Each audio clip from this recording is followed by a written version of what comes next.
মানুষের জীবনে যত ধরনের কষ্ট রয়েছে তার মধ্যে এক ধরনের কষ্ট হচ্ছে আফসোসের কষ্ট। এমন কষ্ট তিলে তিলে কষ্ট দেয়, যাকে রুইন বলা হয়। বারবার মনে হতে থাকে, কেন আমি এমনটা করলাম, কিংবা কেন আমি এমনটা করলাম না। আফসোসের যন্ত্রণা হৃদয়কে বারবার কুরে কুরে খায়। সে এক অন্যরকম মানসিক অশান্তি। দুনিয়ার জীবন যেহেতু অস্থায়ী, তাই মৃত্যুর সাথে সাথে দুনিয়া কেন্দ্রিক যত আফসোস রয়েছে সেগুলোর অবসান ঘটে যায়। এটা অবশ্য একটা স্বস্তির বিষয় বটে। কিন্তু ভাবুন তো, যে জগতের কোনো শেষ নেই, সেই স্থায়ী জগৎকে ঘিরে যদি মৃত্যুর পর কোনো আফসোস হওয়া শুরু হয়, তবে সেই আফসোসের কি শেষ হবে? শেষ হবে না তো, কারণ সেটা অনন্তকালের জীবন।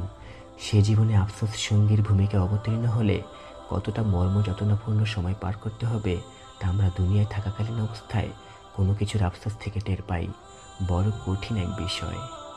পরীক্ষার হলে ভালো পরীক্ষা দিতে না পারলে যেমন ফলাফলের দিন আফসোস করে বলা হয়, ইস, আমি যদি আবার পরীক্ষা দিতে পারতাম, ইস, আবার যদি প্রশ্নের ঠিকঠাক উত্তর দিয়ে আসতে পারতাম, তবে কতই না ভালো হতো। ঠিক তেমনি দুনিয়া নামক পরীক্ষার হলে ঠিকঠাক মতো পরীক্ষা দিতে না পারলে কিয়ামতের দিন যখন ফলাফল দেওয়া হবে, তখন মানুষের অন্তর যেসব বিষয় নিয়ে আফসোসের আগুনে দাউ দাউ করে জ্বলতে পারে, সেসব বিষয় সম্পর্কে রহমানুর রাহিম তার বান্দাদেরকে আগে ভাগে সাবধান করে দিয়ে বলেছেন যে, দ্যাট রিগ্রেট উইল রিমেইন, অর্থাৎ যে আফসোস রয়ে যাবে।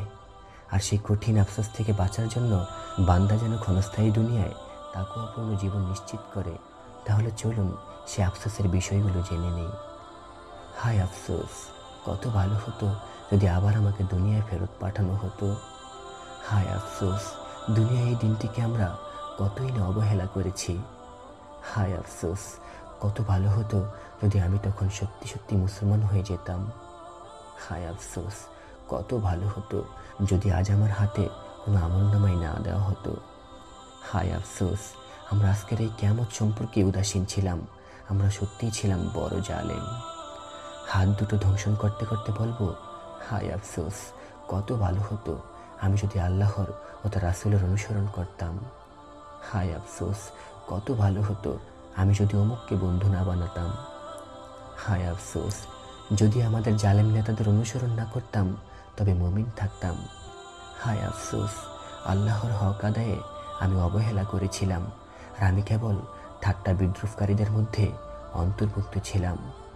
হায় আফসোস, কত ভালো হতো যদি আমারও শয়তানের মধ্যে পূর্ব ও পশ্চিমের ব্যবধান থাকতো। হায় আফসোস, কত ভালো হতো যদি সেদিন আমরা আলিমুল আমাদের ওয়াজ নসিহত শুনতাম এবং তা বোঝার চেষ্টা করতাম, তাহলে আজ আমরা জ্বলন্ত আগুনের বাসিন্দাদের মধ্যে গণ্য হতাম না। হায় আফসোস, কত ভালো হতো মৃত্যু যদি আজ সব কিছু শেষ হয়ে যেত। হায় আফসোস, কত ভালো হতো যদি আমি মানুষ না হয়ে মাটি হতাম। হায় আফসোস, কত ভালো হতো যদি পরকালের জন্য আগেভাগে কিছু ভালো কাজে পাঠিয়ে দিতাম।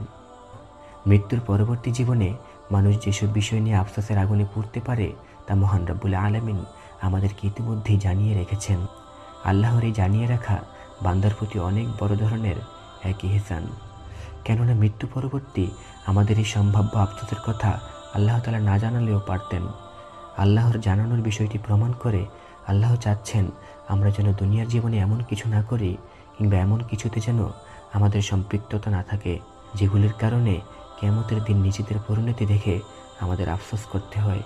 সুবহানাল্লাহ, আমাদেরকে আল্লাহ কত ভালোবাসেন। এখন এগুলো জানা সত্ত্বেও যদি আমরা নিজেদের ঈমান আমল নিয়ে সচেতন না হই, রাসূল সাল্লাল্লাহু আলাইহি ওয়াসাল্লামের অনুসরণে আল্লাহর অনুগত হয়ে না চলি, তাহলে আমরা নিজেরাই কি নিজেদের ধ্বংসের জন্য দায়ী নই? ভাবুন তো।